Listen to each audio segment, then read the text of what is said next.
It's been described as the world's biggest corruption scandal, involving more than $5 billion worth of illegal payments, that so far embroiled Brazil's current and former presidents, at least 2 other former South American leaders, and key members of Brazil's business elite, many of whom are now making the adjustment from billionaire lifestyle to a life behind bars. It's gone hand in hand with Brazil's worst recession in decades. But there has been a silver lining to all this chaos.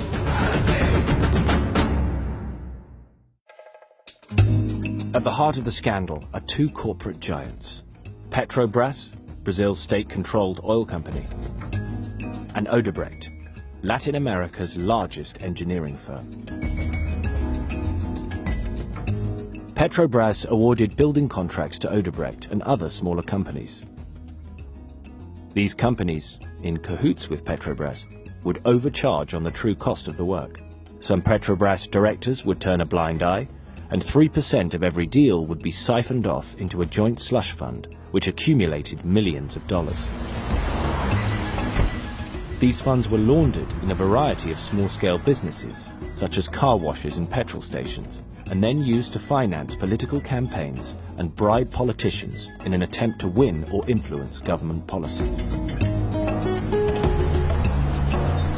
In 2014, a mundane police inquiry into small-scale money laundering businesses uncovered a web of corruption.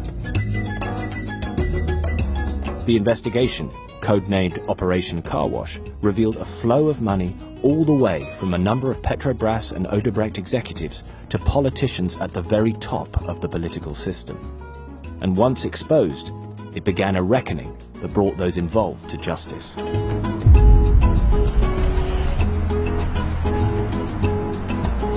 Lula, Brazil's popular former president, was found guilty of receiving an apartment worth around $700,000. He's appealing against his near 10-year jail sentence. In June 2017, Brazil's current president, Michel Temer, was charged with corruption as well. However, the lower house of Congress has voted not to proceed with the charges. And although Temer's predecessor, Dilma Rousseff, hasn't been directly linked to the corruption scandal, the investigation clouded her presidency. She was impeached in 2016 for deceptive accounting of government funds.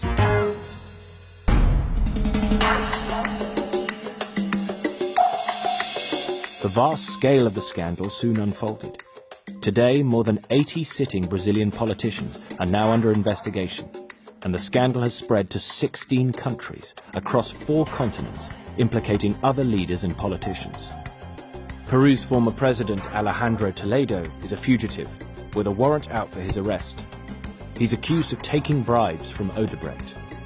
Another of Peru's former presidents, Ollanta Humala, has been detained together with his wife for alleged money laundering linked to the scandal. And the companies at the heart of this scandal? Since September 2014, the total value of Petrobras's shares has decreased by $80 billion. At the end of 2016, the US Department of Justice fined Odebrecht $2.6 billion for the bribery scheme, and billionaire CEO Marcelo Odebrecht is currently serving a 19-year jail sentence. The scandal has compounded the worst recession on record to make life very hard for many in Brazil. 13.5 million people are unemployed, and the country's GDP is still 9% below its pre-recession peak. But the scandal has also brought hope. For while allegations of bribes and kickbacks are nothing new in Brazil, this time the corrupt are paying the price for their actions. Because of this, 96% of Brazilians want the investigation to continue. They hope finally holding the corrupt to account will weaken the blight of corruption in their country. There are even calls for Sergio Moro, the federal judge overseeing the investigation, to run for president in 2018. The investigation has had a silver lining. It has laid bare the financial foul play at the heart of the Brazilian state. But it has also illustrated the maturity and independence of Brazil's justice system.